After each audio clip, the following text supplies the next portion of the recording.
Always remember, the opinion you follow should be your own. Just consider the things stated here to be a second opinion from a complete stranger online. Have you watched the newest episode of South Park, which, by the way, I believe is their 27th season that they've been on the air, which is amazing in itself.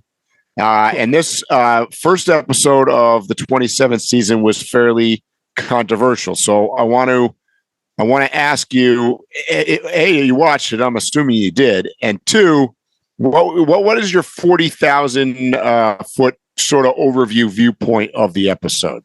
And I'm curious to see whether we have the same opinions on it. I am too. So yes, I did see the episode. I would love to talk about it. Let's give a brief overview for those who didn't. The premiere, it pulls no punches when the fictionalized Donald Trump cancels NPR. Cartman and Butters spiral into despair, lamenting the end of woke culture. Meanwhile, PC Principal rebrands himself as Power Christian Principal, and Jesus physically returns to school on behalf of a lawsuit driven by Paramount Agreement to preach compliance. His message, don't cross Trump or you'll end up canceled like Colbert. Trump himself appears explicitly, which is a departure from past references of him. Is usually always a cartoon. They depicted him sleeping with Satan, suing the town for billions, and repeatedly showcasing his tiny penis, at one point animating it with eyes to secure broadcast compliance. The narrative culminates with the surreal deepfake style PSA, Trump naked in the desert, followed by his talking micropenis declaring, "I'm Donald J. Trump, and I approve this message," while a narrator says, "His penis is teeny tiny, but his love for us is large." The White House slammed the episode. So, Mike, what I think was, I have to give you an answer about what I think about this, like in segments, because there's things I like and there's things that I didn't like. So overall, I loved it. I consider myself an artist. And this is art, whether you want to consider it that or not. And I respect the art form. He parodied current events, current topics. I thought it was amazing that an animated cartoon came out so quickly after some things that just happened days and less than a week ago. So I give them credit for that. I thought it was funny. I thought that some of the things they did, for my personal taste, were out of bounds and crossed the line. I think that some of the things they did would be considered bad media etiquette. But moving into the direction that the world is going into now, I think it was a cutting edge cartoon. So I'm going to do full disclosure. I used to watch South Park many years ago. Kind of more back in the day where it was always, Kenny died again, and it was I would call it less political, a little bit more cartoony. Over the years, I've wandered off from watching it, and I haven't watched a whole lot of it recently. So that's just full disclosure. There's a lot to unpack here. I'm going to take the opposite approach of you, Phil. I'm going to say that let me start out by saying there was a lot about the episode that I didn't think was very well done, that they could have done better. And we're going to have to talk about it in groups, but there's what I didn't like about it. Two things. I'll just tell you first what I didn't like about it. Two things was, one, I actually was not so much of a fan of the non-animation of the Donald Trump thing. Putting his actual real face in it was a little weird, and maybe that's just my hang up on how cartoons are supposed to be and work out, but I felt it was a little weird. And then two, it definitely crossed my line of what I would consider decent for two reasons. One, regardless of whether you like the current president of the United States, it was a little bit over the top, particularly, with him in bed and his dick hanging out. And it was a little bit much. It was just a little bit much.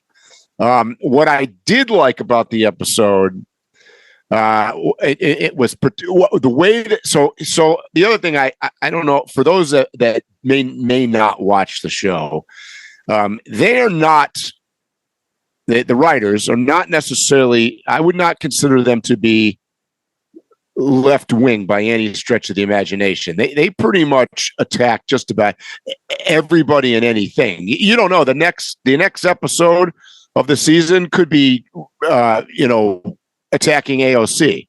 Like, you just don't know what they're going to do. They're not one side or the other. So I've always liked that about them, that they are very current event focused. And I agree with you there, Phil, that this brought in shit. This talked about woke culture. It talked about religion, and particularly the right wing, or the I don't know what you want to call it, the Bible Belt, I guess. It obviously brought in Donald Trump. It brought in the Paramount merger. It brought in him threatening people, because that was brought up a bunch of times where Donald Trump's like, I'm going to sue you. It brought in electric cars. At one point, the two of them are sitting in there trying to kill themselves by carbon dioxide poisoning, and they're sitting in a damn electric car. I thought that was the funniest part of the show, to be honest. So let's make this disclaimer now. If you want to watch this, shut this down now, because we are going to reveal everything. We're going to talk very openly about this. Go ahead, Mike. So the one I think the biggest, maybe the biggest talking point of the show was probably the woke is dead. Okay, so he, who was wearing a Cartman? I can't remember who was wearing the T-shirt. The woke is dead, and so that theme went throughout this entire episode. And we've talked about this on other podcasts, and I'm going to bring in another story that's in current events right now. I don't know if you're familiar with it, but the Sydney Sweeney, the actress she's doing jean commercials for American Eagle, and that's also become very controversial. The left wing, way left, has criticized it from everything from the Third Reich to because she happens to have blonde hair, blue eyes, and to be a white person, that it's racist and it's bringing back Nazism, because she's saying because basically she's saying my genes, and they're juxtaposing the two genes, her physical genes and the genes that she's wearing. But that has very much to do with this conversation about woke is dead. And it's an interesting contrast, because if you look about 2 years ago when Joe Biden was the president, we had what's her face, him, her, whatever you want to call it, doing that Bud Light commercial. And now you have a company that came out with an ad that God forbid had somebody with blonde hair and blue eyes, and by the way is pretty, and that's almost the opposite of what you might have seen about a jean commercial 2 years ago. You would have had to have 7 different colors of people, people ranging from obese to having no legs to whatever. I mean, so this woke thing that they're talking about in South Park, if you ask me, this is the two things I picked up from the episode, and I think they wanted you to think about this. I do think woke is dead to some extent, and I also think that that's a good thing, because I think we went way over the top. However, I think that the episode is also telling you that you could go too far, and suddenly it's become hysterically ridiculous the other way, where you've got Jesus coming down and it's all about religion. And it's, so, as you and I have talked about on this podcast before, politics tend to swing like a pendulum. Mm-hmm. And we have definitely swung away from woke to some extent. All of those things that represented our culture over the last, say, 5 years have almost become taboo words at this point. The question is what are they being replaced with? They're insinuating in the episode that Donald Trump was driving a lot of this, which there's some truth to that. I think it's, in my opinion, is way more than Donald Trump driving this. But what are your thoughts on what I just said? I guess let me ask you that first before I keep rambling. So far, we're in alignment. We're parallel in our thoughts. I'm not thinking any different than you so far. Mm-hmm. I agree about the undertone about the wokeness, and I also thought with the the gym teacher. Yep. The gym teacher and other people that they had, but more specifically the gym teacher, there were a lot of references to people who were strongly on the woke side. They were almost like a representative for the woke side, but soon as things flipped, they flipped too. All of a sudden, he was the Jesus gym teacher. You know what I'm saying? And there were other little constant reminders throughout the show of like a person was one way and now they're the other way. So it was indicative of what's going on. Under threat by Trump and being sued. So there's correlation here with, like, say, Harvard University. There's correlation here with Paramount. There's correlation with taking out the late night comedians on television. So I think they didn't even pretend. They spoke on those things. They spoke directly on them. They started out with, where the fuck is NPR? Exactly. That was kind of funny in the beginning, where's my favorite show? It's disappeared. However, you heard what he said. He said, I want to listen to, what did he say? I want to listen. What? He said it's that's the funniest shit ever. Yeah, a bunch of Jews and something else complaining about some shit. What did he say? I thought it was freaking funny because he was kind of raining on.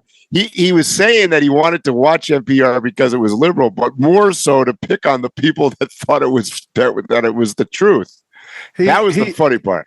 He made sure to frame it that this is, every time he referenced the show and what the show was about and why it was funny to him, he made it clear that this is a Jewish LGBTQ production. Yes. He was very adamant about that point. Yep. So, and with that, I feel like a person could have watched that episode and got educated on what's gone on in the last 12 years in our society. For sure. In 22 minutes. Yeah. I mean, because there's a lot of undercurrents going on. Obviously, they did bring up the Jewish thing quite a bit. The references there were obvious, indicating, the war in Israel and Hamas and everything going on in the Middle East. I just saw an article coming out that anti-Semitism is at its highest peak, and in fact, it's worse right now in Canada than it is in the United States. It's really a bad situation going on up there. So there's a lot of undercurrent that comes out in this episode, but it's all truthful. I mean, a lot of this, it's all going on. I don't have something to say about that in correlation to the actual episode, but I have a side question to this, Mike, and you're the right person to do this because you've traveled more than me. Okay. In my travel, what I have noticed is there is a commonality in either displeasure, distrust, or disdain toward the Jewish community as I travel. I can find people who are anti-Semitic in large numbers all all over the world. Well, for sure. I mean, largely. And it seems as though there is also a protection globally for anti-Semitism all over the world. Yeah. And people tend to show that anti-Semitism when it's comfortable to say it, and they hide it when it's not comfortable to say it. But I've noticed through my travels, it is absolutely prevalent. Well, part of that is that, to address what you just said, the vast majority of Jewish people live in Israel and the United States, right? So when you're talking about a disdain for them when you're traveling outside of those two primary countries, and there's a few others, but you're dealing with, and I saw, particularly when I traveled through Africa and the Middle East, most of those countries are completely the opposite, right? So they tend to be very anti-Jewish now. So, but you have to understand, you also, like you just said, there's a very strong anti-Semitism kind of feeling because of fear, because you're talking about Israel and the United States, two of the most powerful countries in the world. So although that the population largely lives in those two places, those are also two countries that you don't mess with. So behind our back, in a back room of Egypt or in Somalia or somewhere, yeah, they may be having this conversation. But now, if I walk in as an American, there's a recognition that we are not accepting of that. That is not a cool thing. So I agree. Yeah, so I think there's some of that going on. The problem that has been not to get off the topic, but that's what we do on Random Waypoints. The problem that's going on right now is that let's call a spade a spade. People are equating Jewish people with the Israeli right-wing Netanyahu government that is basically committing genocide in Gaza. There you go. Yes. I mean, you finally got to it with the last word. What I always hear, and I've been hearing for years, not just even recently, is the hypocrisy and the contradictions of the American government and the Israelis. If I cut on Netflix right now, half the suggestions are going to be about Holocaust movies or about movies where they're searching to seeking retribution for people years later that, and let me be clear. I agree that the Holocaust exists. I agree it was a terrible thing. But when you don't live in Israel or America, everybody sees it as, okay, they want everybody to feel this sympathy and they want them to keep feeling this sympathy. Yet they are doing the exact same thing to others. And they've done it continuously, and they've done it only because they've had the help and assistance in the backing of Americans. Yeah. For sure. And that's the challenge that we have right now. And that's coming to a head. So I think I've said this in the past before, where, history will show you that this has been going on for, 2,000 plus years, and it's not anything new, and it's not going to be easily solvable. However, we are at a tipping point right now, because I do also think that this is the first time in history where the crime, let's just call it the crime, is so significant. And what I mean by when I say crime, I mean Israel and Netanyahu's government, what he has accomplished or what he is doing, or what, particularly even people that are even farther right than he is, what is going on right now, that it's got to the point where most of the world, including, by the way, even in the United States, most citizens are like, wait a minute here. What in the actual fuck is going on? I mean, you start seeing Go ahead. No. I was just going to say some of the footage that they've been showing, all you got to do is put it in black and white, and it would look like some old Holocaust footage. Exactly. If you put it in black and white film, you would see people walking through Gaza that look like skeletons. It easily could be somewhere in a concentration camp in Germany. So, and that's the problem. And furthermore, the difference that's happened now. So, on top of the fact that it is so significant and so outrageous in front of the entire world, the second thing that has happened in the past week that has never happened before is now you're starting to have an agreement between what I'm going to call European and traditional first world countries like France and England and Canada and various other groups that have said, look, this can't go on. And number two, our solution is we need a Palestinian state. That's never happened before. And in fact, they had a meeting the other day with Saudi Arabia and Jordan and most of the players in the Middle East and those ones I just mentioned in New York, by the way. How ironic is that? Where the U.S. of course doesn't agree to this, but this goes on where they've all basically decided, look, here's our solution. Because this is so dramatic and so we now are supporting a two-state solution where you've got Israel and you've got a Palestinian state. And now you got to understand the politics of this. Jordan, which I've been to, and Egypt and Saudi Arabia, all these countries have never been fans of the Palestinians. Okay, they've never been a fan of Hamas. They've never been a fan of the PLO. When Trump suggested, let's put up some Trump hotels and make Gaza, a resort, we'll ship them all. That nobody wants them. Like everybody, oh no, we don't want that. So here's an interesting thing when everybody agrees, and I think we've got to a point where something's going to happen because I agree. And here's the problem. Gaza is not really the problem because, quite frankly, I think that everybody eventually might be able to agree that, shove them all in Gaza, call it his own country. Who gives a crap? It borders Egypt. It's on the edge of Israel. The problem is the West Bank, Jerusalem.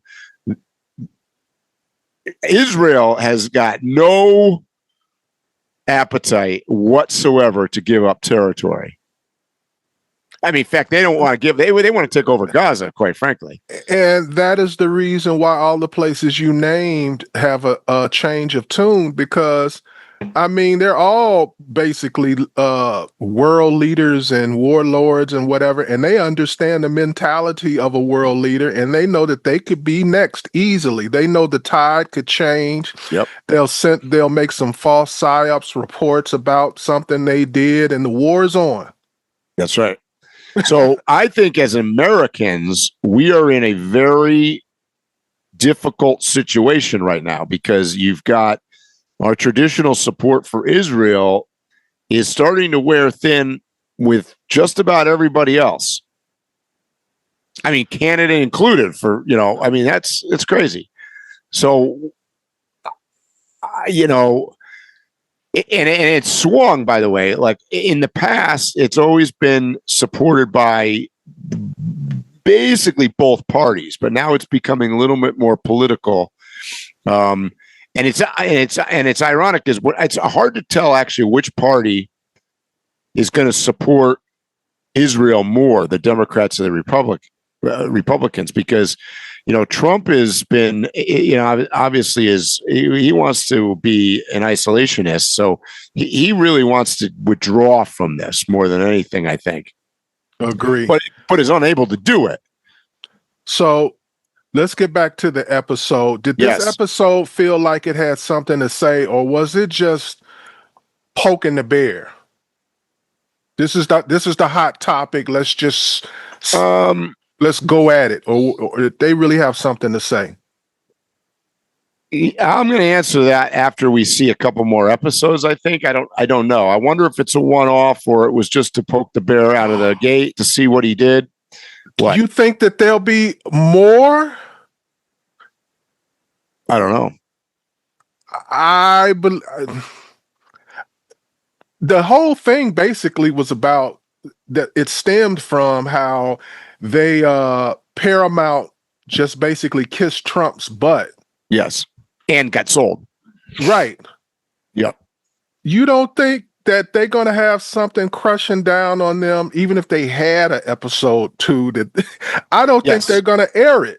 I don't think that. No, I think they're going to get. Yeah, I mean, I was actually a little bit surprised that Trump and the White House didn't come out a little bit stronger against it. They basically said it's irrelevant. It's an old show. Nobody gives a shit. Whatever. The usual stuff that Trump says.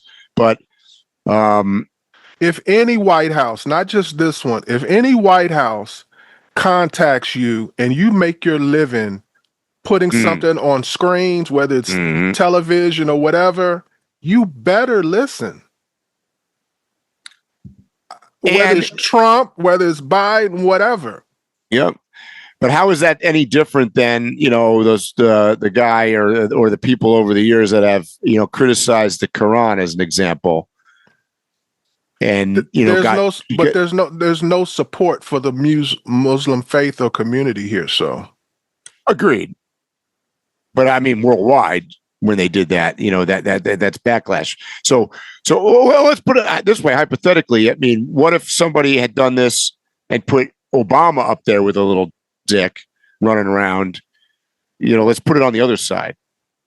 Because I have heard a number of my liberal friends have been like, "Oh, that was such a great episode." Okay, I mean that's just being stupid. Well, in order for it to be apples to apples, it would have to be just as incendiary. So for Barack, it wouldn't be a micropenis. It would be that he's married to a man. Yes, right, sure. And if that were to happen, there would be an all-out assault. Every talk show, they come out with a cartoon. Yeah. So this is the thing. This is the problem I have, Mike, because I'll be watching a video, let's say a Fox News video, where it's obviously conservative. Right. And they'll be talking about, if it had been the other way around, the Dems, blah, blah, blah. And I'm looking at it like, but when y'all not in office, y'all do the same thing. Nobody can be like holier than thou in this situation. Whoever's in office, the other ones talk ish about them. Yeah, I just think that this episode in particular, in my memory, I can't remember any other television show, cartoon, late night television, anything that went this far. Right, because it didn't happen. If it's happened, it was something sent around to a certain amount of people. It wasn't something that just went out to the general pop. Right. So I feel like this crossed the line. I don't even know how censors. It seems like that wouldn't have got past censors. Well, that's my other question. I mean, I like you. I watched it on Amazon. Well, what does it air on? See, mate, because I mean, I think it's the comedy channel or something. Okay, so but because I mean, there's swearing in it and stuff, and they drop some. I mean, what about the fact that they drop some pretty darn I would call them taboo words on the show. Lots of them, right? Yeah, and I'd be like, whoa, did we just say that, bro? It seems like, in order to start the idea of the script, they didn't start with the idea. They started with, what are all the things that we can go against the grain with? What are the hottest topics and what is the most ruthless thing that we can say about them? Because they were on attack from the beginning all the way to the end. And why not do it on a season 1 of an episode? I think I read somewhere that it was the biggest premiere in their series since 1999. So you're talking about 5.9 million viewers. Yeah, 26 years. So clearly, I mean, I'm gonna look at this from a business guy standpoint. They needed to do something to save the show. I mean, obviously the show's been going down, right? It's not in its heyday. So how do you get people back? Well, you make some episode one that everybody's going to talk about. I mean, we're talking about it. I'm sure Joe Rogan's talking about it. I'm sure Alex is, is talking about it. I'm sure all the podcasters are talking about this, right? I mean, and 5.9 million. Now, I laugh a little bit because 5.9 million is a lot of people. However, it's not a lot of people. It's not a lot of people. Right. If you look at it, I mean, there's 300 million people in America. I mean, shit, that's not a lot of people. And that was something I was going to get into later. Did Trump fuck up having the White House respond to this? Because I also read that there was an unusually high percentage of people who watched it 12 hours later after it was aired. Yes, I did too. Like it set some kind of record for that. Yes. So basically, people didn't watch it. Yes. Yeah. Well, I mean, he said something, and then immediately it was picked up by your left-wing talking heads that said, "Oh, this is the greatest episode that's ever aired," and every little robot guy that's, all of our friends, which you and I both share some of them, that are on Facebook posting, every 14 and a half minutes, some stupid, that's a whole nother, we're going to have a whole podcast about how social media, posting political stuff on social media does not in any way change anybody's opinion. The only thing it accomplishes is make your friends hate you and defriend you. So, I mean, but that's a whole different episode. But anyway. Social media only strengthens what you feel. Yeah. It's designed that way. Yes, exactly. So all it is like you say something that you firmly believe in, and all you're going to do is attract the like-minded people to you, which doesn't prove anything, and it's a waste of fucking time.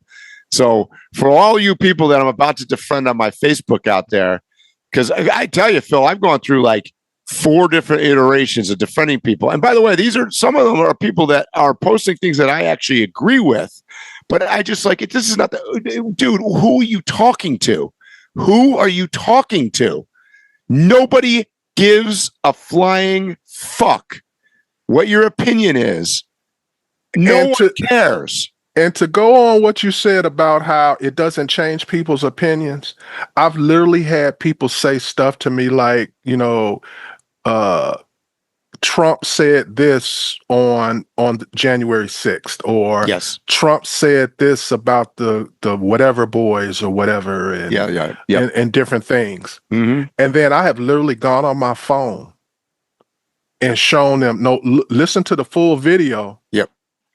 And it literally dispels everything they just said, and they get mad at me. Of course. And it doesn't matter. Within an hour, you've had 7 friends post the exact same meme, right? Because they're all just reposting the book. And by the way, I'm gonna look. But how are you mad at somebody? Wouldn't you be? I'm excited when I learn, oh, I got the truth. Thank you, Mike, for showing me the truth so I can quit saying this dumb stuff. No, because it doesn't help their cause. Right. Their thinking is not, now I won't keep saying this dumb stuff. It's like, I can't continue saying this dumb stuff. Right. Without looking bad, because some of them will continue. And by the way, somebody's going to say out there, hey, well, you guys are running a podcast right here talking about your opinions. Nobody gives a fuck what you guys think either. It's totally different. If you don't listen. Don't tune in. Don't listen to us. We don't give a shit. Go listen to somebody else. But this is a different platform, right? This is a platform for discussion to talk about this. You tune into Random Waypoints and you know what you're going to get. You know we're going to talk about different issues. When I go on Facebook, I want to know what my mom's doing. I want to know what my friends are up to. I want to know who's on vacation. I don't care whether you think Obama was. It's not relevant to that platform. You're not a podcaster. You're not a television host. You're not Sean Hannity with his own show. You're none of those things. So stay out of that wheelhouse. If you really want to put your opinion out, because I have some friends out there that put their opinion out on Facebook, I swear 25 times a day, start your own fucking podcast, right? Why not do something? Do something. All you're doing by posting the same bullshit over and over and over again is getting your 7 friends that agree with you to go, like that. Sounds great, Dan. Yep. Like, I mean, who gives a shit? That and most people realize if I were to talk and tell what I really think for an hour or two, once or twice a week, you change your mind on stuff. Eventually, people are going to see my hypocrisies. Yes. Yeah. It's easy to let me give you this sound bite, and not only give you the sound bite, but I'll make no comments, so you can't even comment, so nobody can correct it down below or whatever.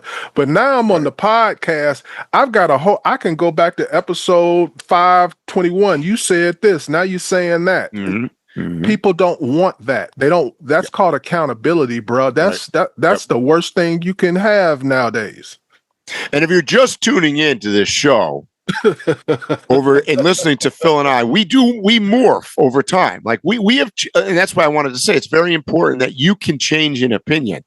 Sometimes I come on with something specific I want to talk about, and I have an idea in my head, and then I think you did it maybe last week or the week before, and after you explained it, I was like, huh, that's an interesting viewpoint. Didn't think of that before.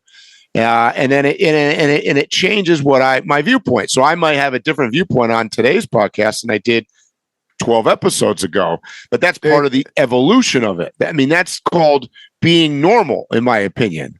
Yeah, and vice versa. I've had you give me epiphanies right here on this show, and I've acknowledged it. But that's the key. But that's the key difference, Mike,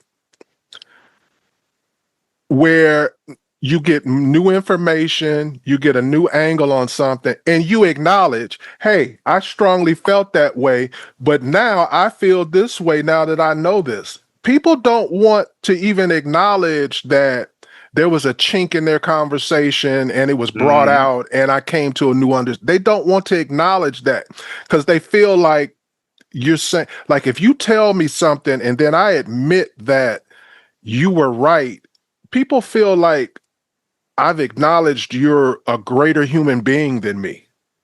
That's how people think now.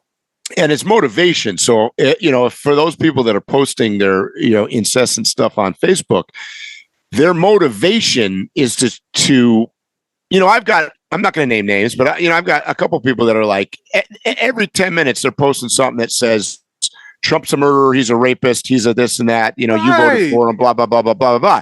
Okay, we've heard it a million times. What is your goal? Okay. The difference here is that here on the podcast, I mean, I'm not going to speak for you, Phil, but I'm pretty sure that we don't have a goal. We talk about current events and different things. I'm not trying to convince anybody to like Donald Trump. I'm not trying to convince anybody to hate Donald Trump. I'm not trying to really convince anybody of anything. I usually try to show what actually is going on and to talk about the two sides. We rag on Trump all the time. Oh, my God. People just don't hear it if they're on the other side of a fence. And likewise. And exactly. And that's the thing is like, I think Joe Rogan, who, admittedly, I don't want to say that you and I ever just talked about this because I don't think we ever did, but our show mimics his format to some extent. Like we just wander around and talk about various different things.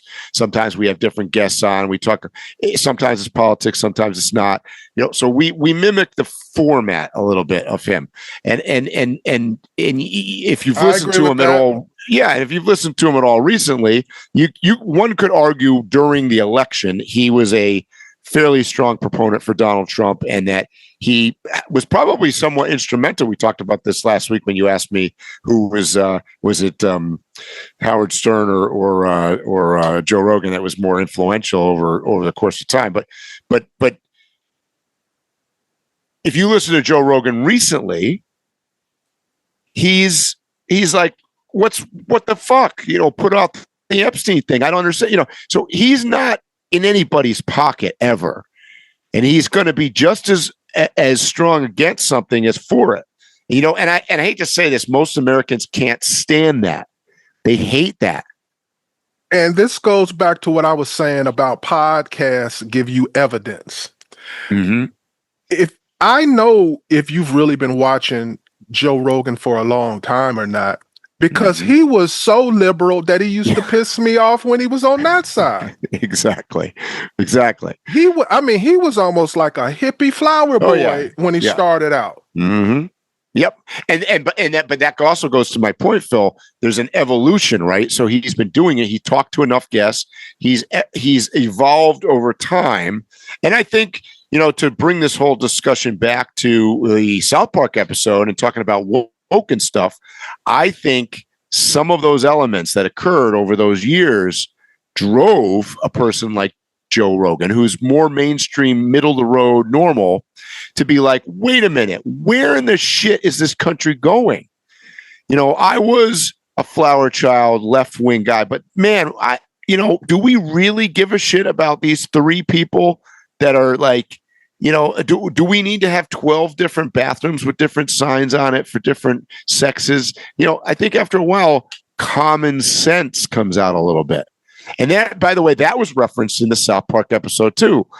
In fact, they had a bathroom with the things on it was canceled out. That was like only guys and girls now, but so there's a knock. See, I actually took that episode not only was attacking Donald Trump, I think it was actually attacking a lot of the Joe Biden progressive left-wing elements of the Democratic Party too. I think it was attacking them too for a lot of the nonsense that they put the country in, which is why there's a backlash against the woke stuff now. I think they were addressing that to some extent. That's why I wouldn't be surprised if they came out with an episode that was on like, Mondami in New York or something. So, Mike, here's a good example of something. I just adamantly said I cannot imagine them having a second episode that goes down this road, right? Mm-hmm. But after talking to you a while and realizing, like, they need a second episode just to survive. They can't go back to having an argument about, cheesy puffs or something, and no. They've set a standard now that and they're going to have to live with one way or another. And now that I think about it more, they may even want to get fired. Maybe. Picture this, Mike. They come out with a second episode, just as bad, just as inflammatory. And then they're like, they get cut off immediately. Mm-hmm. So when that happens, they cut them a quick little check, some kind of settlement check, and they go on their own way.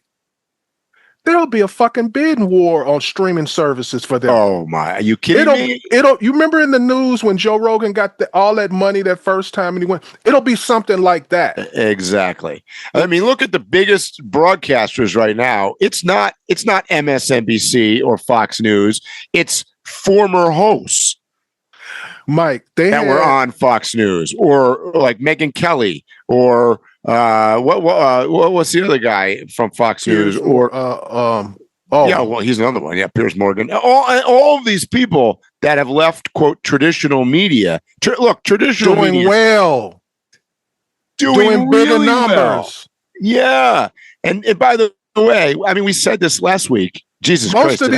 Most of these CNN and MSNBC shows, they never see 1 million viewers. Phil, did I just say, and oh, by the way, did I just sound like Joe Biden there for a minute? I caught myself. I go, oh my God, Mike, you sound like Joe Biden. Oh, and by the way, oh Lord, help me! Oh my God, what I'm doing? Where am I? What show am I on? I've really changed my mind about this, Mike. They may even be trying to get fired. Yeah, because look, they could imagine do their this, own... Mike. They got, what was it, 5.9 million or something like that? Yep, 5.9 million people watched it. If they took that episode and put it on YouTube for free right now, I guarantee you at the end of the week, it would be double-digit millions. Oh, yeah. Yeah, for sure. For sure. So, and that, by the way, is, I don't know if we addressed this last week. I think we did, but I'm going to repeat it again. Everybody was talking about some of these shows that were being canceled. And in particular, South Park was addressing that Donald Trump was canceling them. Let's be real here. The world has changed. Late night television, in 2 years from now, none of those guys are going to be on because nobody watches this shit. That's not, people stream things. This is old school news here. Like, nobody is watching this garbage anymore. The network, all the networks, I would predict in 10 years are out of business. All they're going to do is probably be rerun networks of streaming services. So Game of Thrones comes out as a streaming on HBO. 2 years later, the same episodes are on NBC. That's what I think. I think the networks are going to change into like rerun shows. I agree. That's what they originally were back in the day. Exactly. I remember you would have to wait like a year or two to see a movie that came out. If you didn't catch it at the cinema, you were screwed for a year or two watching it. There was no DVD to buy. Right. And on top of that, media could be used like for decades. Yeah. Like, I literally thought that Fathers Know Best, I thought that was like a new show when I was a kid. But it was already like 15 years old. Yeah, exactly. Yep. So anyways, I know that digresses. I think that we random waypointed that. So, Mike, do you think this portrayal challenges authority or feeds the obsession with Trump as the center of attention? Did they really make a statement, or is this just helping the Trump hype bowl? Because Trump had a lot of stuff on his shoulders last week that have been totally deflected now. Nobody's talking about the Trump list all of a sudden. This is good for him. So who's winning this battle? Oh, I think every single time Trump's attacked, he wins. I mean, the old saying that any news is good news is applicable here. Look, it puts him in the limelight again. And quite frankly, there's going to be a large amount of people, including people that are not necessarily Trump fans, that are like, whoa, that's a little gross, over the top, a little bit too much potty humor, that are going to inadvertently side with him and be like, well, I don't know about this. I agree. And I'm about to give a compliment to the liberals right now. Not the people in office. The grassroots liberal person is generally a sensitive person. Mm-hmm. And they don't like stuff like this. Right. That was the whole reason why they were a liberal or a Democrat, is because they considered themselves to not be crass. Most of the edict and policies of their community is about acceptance and to be politically correct. Right. So this has to rub a lot of liberals the wrong way also. Oh gosh, there was nothing politically correct about that episode. Well, not at all. Honest. Not at all. Whoa. Not at all. And I'm not offended on a personal level, but no. I would never want to be associated with that episode. I wouldn't want nobody to know that I was the guy who did the catering for the show, anything to do with it. Yeah. Yeah. Yeah. It was a little too over the top for my liking. And getting back to, I'll address that one more time. Maybe I'm just old school, but I think that was a little bit too It was over the top in the sense it was too critical of a sitting U.S. president, regardless of whether you like him or dislike him. I mean, putting any president naked. That's the part for me. Particularly when it wasn't a cartoon. You know what I mean? It had his real face. It was his real face. I think the cartoon micropenis and the real one were out of bounds. Yes. And let me ask you this, Phil. Do you think that Trump's going to sue him? I think he's going to hold off on that. I don't think he has an interest in suing them. Which is ironic because... But he's holding it in his back pocket. So if he needs another week of, interference, he might throw a lawsuit out there to keep the news on the lawsuit. Because to me, if you use the guy's face like that, that's disparaging as all hell. Was that actually his face? Because I thought that they had found some old dude that looks very similar. I don't know. It sure looked like his face. It did look like him. Yeah, I don't know. I would like to know that. Because I'd be surprised if he didn't sue him. But I mean, and that, by the way, that was obviously addressed in this episode quite frequently. It brings up another topic I heard the other day. And just so you know, Mike, he could sue all he want. This has already been settled in the U.S. Supreme Court. Parody is absolutely legal, and there are no bounds. Yeah, the question is yes, but remember, which they also insinuated, he has the court in his pocket, which he kind of does to some extent. Okay, so where's the line? So I'm going to bring up one other current event. I heard the other day, and I read a bunch of articles on it, that Trump has basically is kind of threatening the ownership of I'm going to call them the Washington Redskins, but it's the Commanders. What the hell is he doing? Did you hear this? I know exactly what you're talking about. So Trump is trying to get. He's basically saying, if you don't change the name back to the Redskins, I'm going to block a new stadium build in Washington, D.C.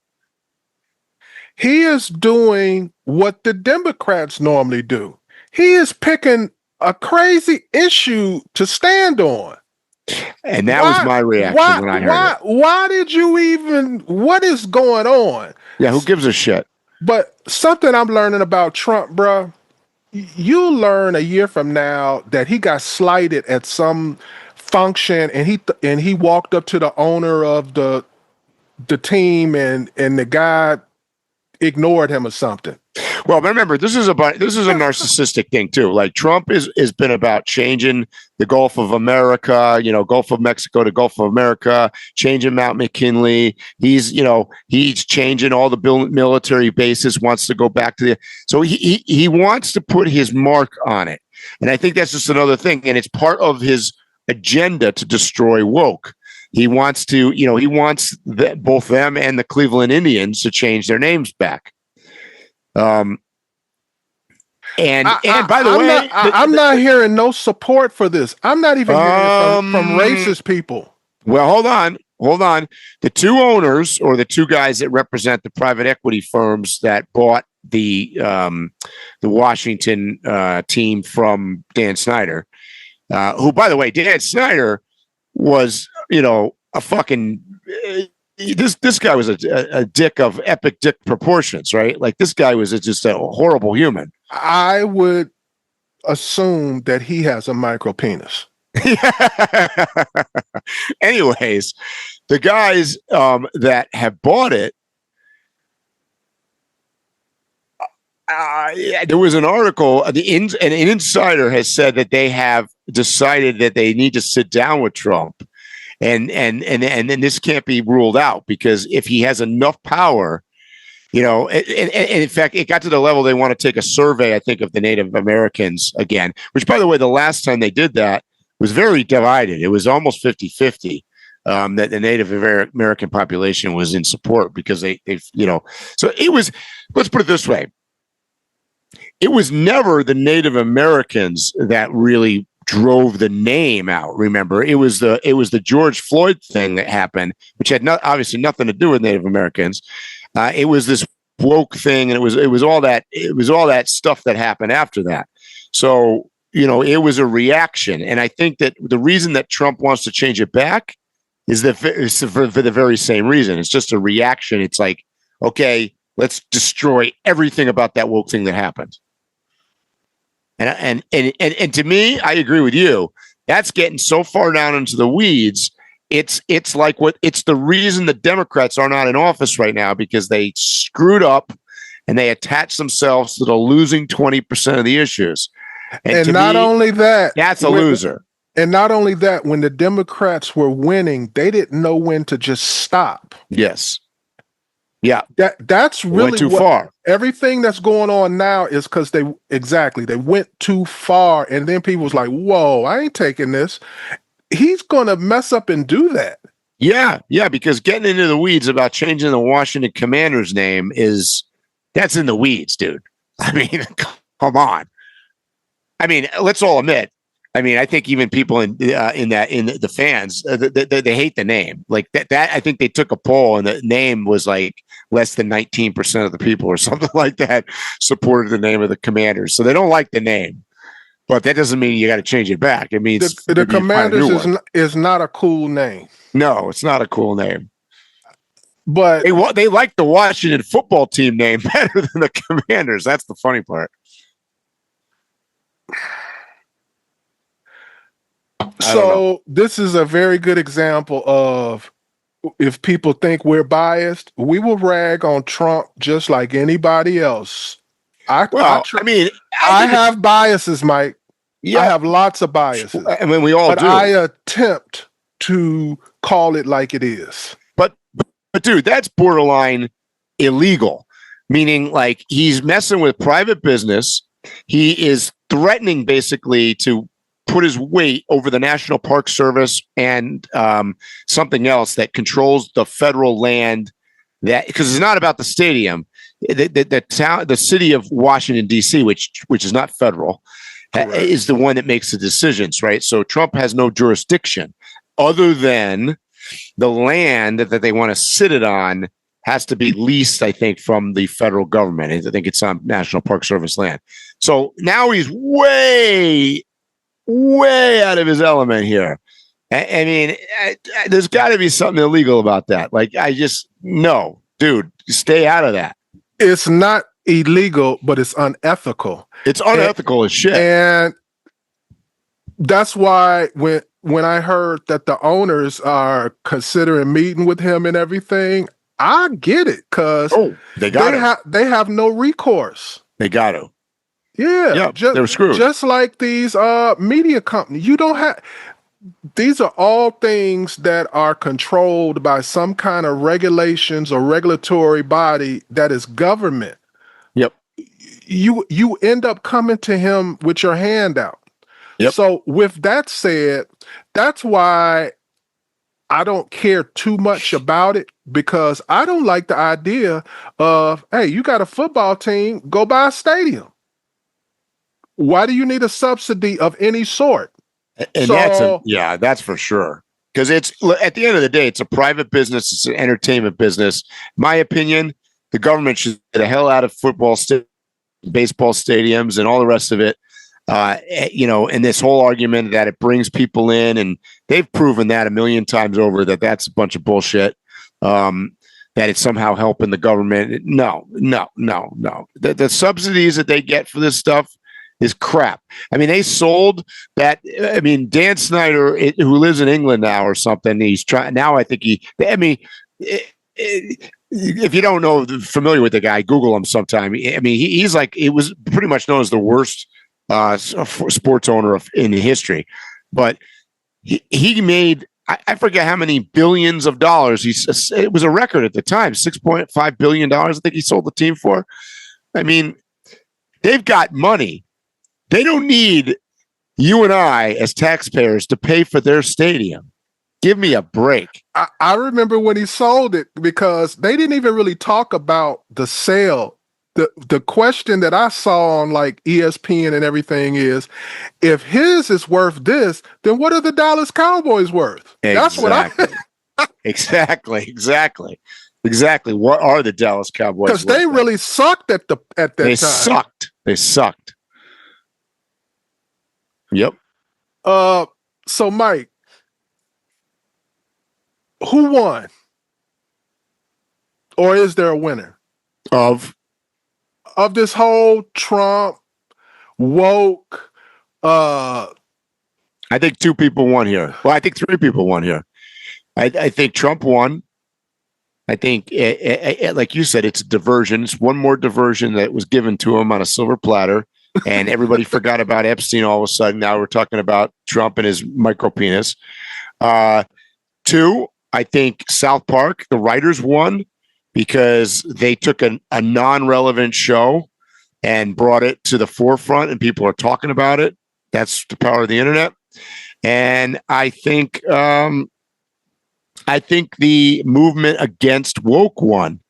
I think it made woke look stupid, and I think that I think it's, which by the way inadvertently helps Trump. I think it drove people. I think there's a lot of people out there that it drove even farther away from woke, that'll be like, yeah. So I'm on board. I mean, you got to remember, this is America you're talking about. I think there's a lot of people that are like, yeah, screw that Bud Light chick, dude, dick, chick with a dick. You get no argument out of me on that. So Mike, this is the first episode of the 27th season. I decided to, instead of purchasing just that one episode to watch, I just went on ahead and got the season. So my question to you is, if this episode has set the tone for the rest of season 27, are you excited or bracing for impact? Do you think this will continue? Is this worth buying the episode? Is this worth I want to see what episode 2 looks like. I mean, yes, maybe. So what's your prediction? I think they're replacing late night television. I think they're replacing late night.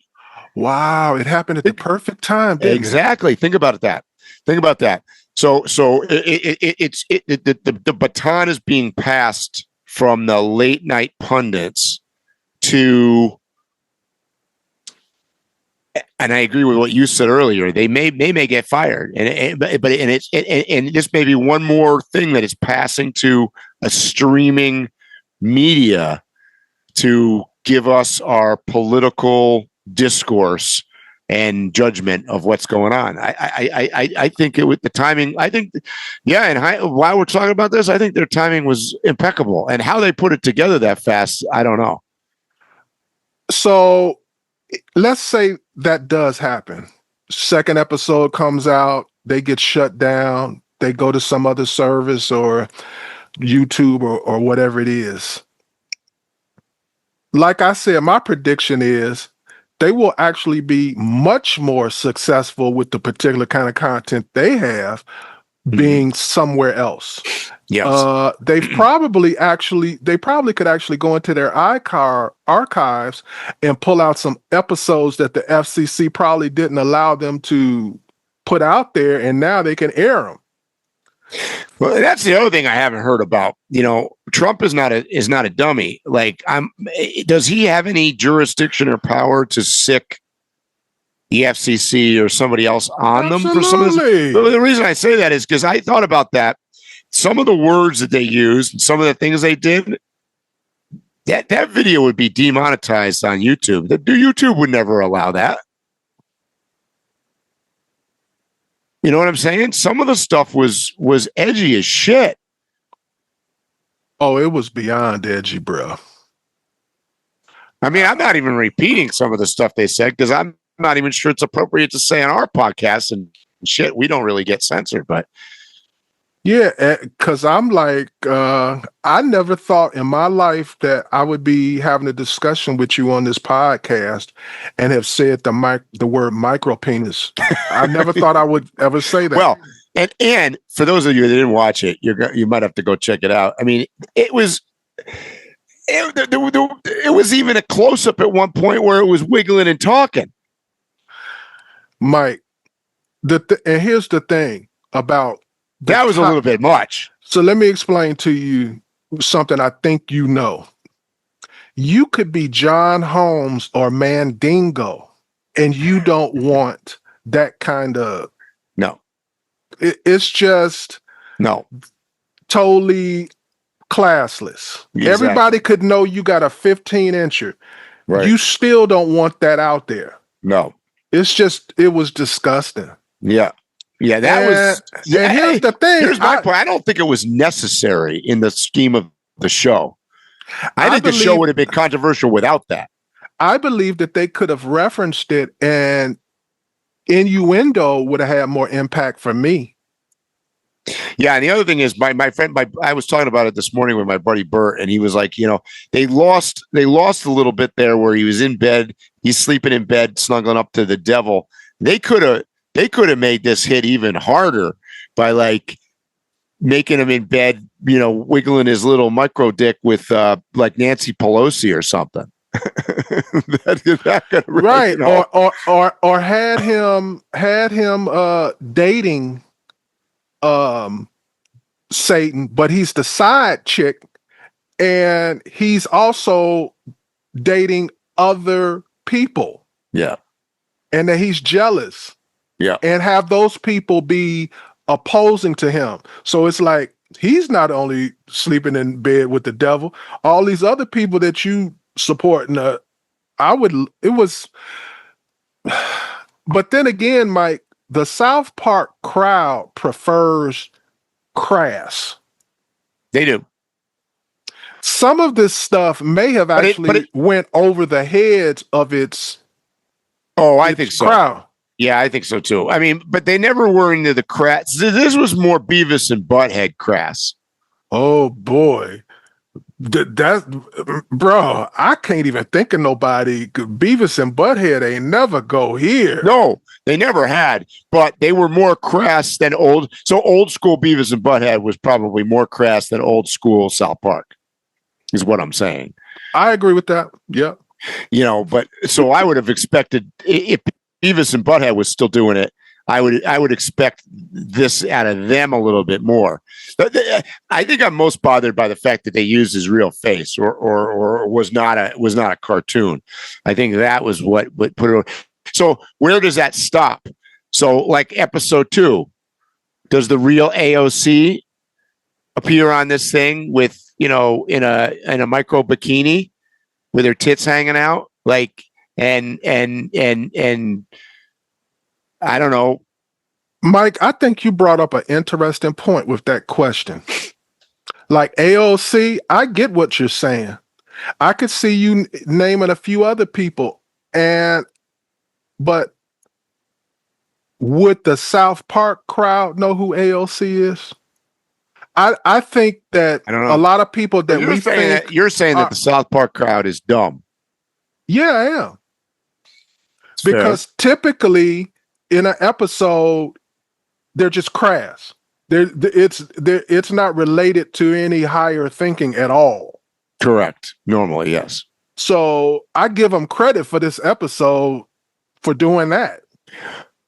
Yeah, they definitely tried to put in way more innuendo and, well, I mean, in your face innuendo, but they definitely put more. Well, I mean, obviously current events, but also they just put more things or subject matter to think about. Where I agree, most of the time they put stuff in that's sort of non-thinking. Right. Yeah. So, Mike, here's the question: should there be a line with political satire, or is the whole point that nothing's off limits, especially when the target is power? Well, I mean, based on our foundational principles in the United States, I mean, I think that you have the right to, freedom of speech. It wasn't threatening anybody. It was poking fun, without taste, I would say, but it was. I have mixed feelings on that, to be honest with you, because the problem is it was greatly offending. So let's hypothetically say instead of Jesus, it was Muhammad. Woo! Woo! They would have declared, what do you call it, against them, and they'd be looking to chop their heads off and hang them on a bridge, right? Mm-hmm. So, I don't. To some extent, I think the president of the United States, religion, groups that are protected by our Constitution. So look, they made some derogatory comments about gay people on the show. They made derogatory comments about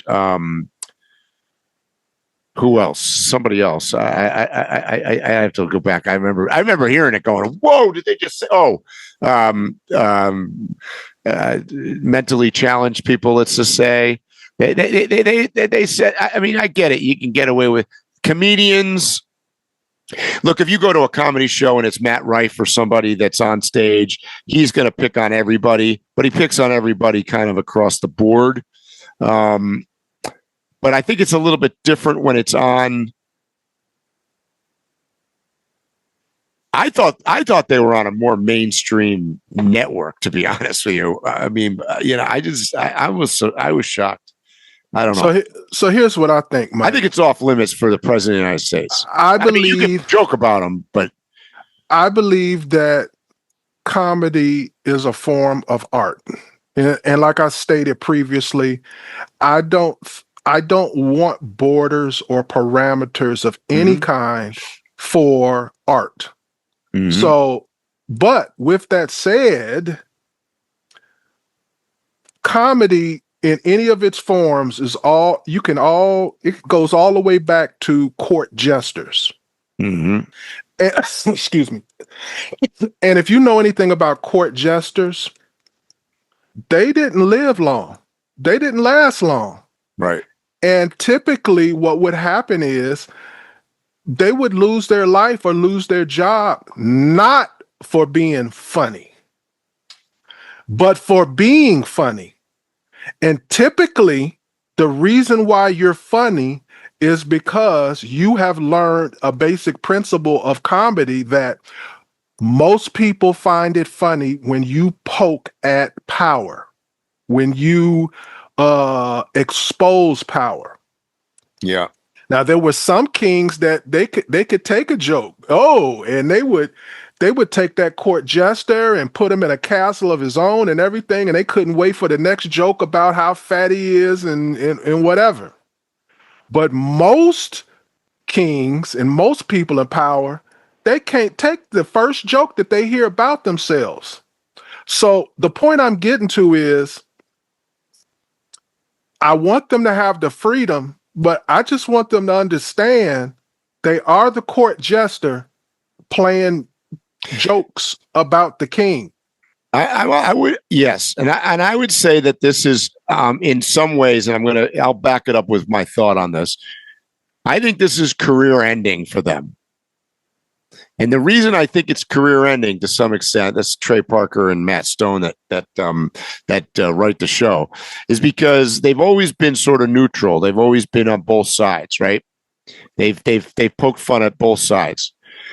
This was so strong, really, against Donald Trump and the right, that the only way that they're going to be able to stay neutral, unless they want to just become always against the right, which I don't think that that's what they do, they're going to have to come out and attack the left. And I think at that point, everybody's going to hate them. And I don't think they're going to have anywhere to go. I think that in the long term, this is bad for them. In the short term, I think this is extremely good for them. Oh, in the short term, for sure. I believe in the short term, if they make the right moves, they can make enough money in the next year and a half or less where They don't even need to be in the business no more. Yeah, I'm quite sure they're already there, probably. But yeah. Whew. So, Woo. Mike, I could go on and on. I think we've covered everything. I think we covered it. I mean, as always, that was we got off topic a few times, which is good because that's what we do here on the Random Waypoints. They were connected. Yeah. You got anything else to say, Mike? Wow. No, I want everybody to have a great weekend and a great week. And we'll see you in Cyberville. Listen to our podcast next week again. Anybody missed this one? They effed up. That's right. All right, guys. Put the feedback. Send us, blow us up. Yeah, particularly all those South Park fans now, Phil, that you just said were dumb.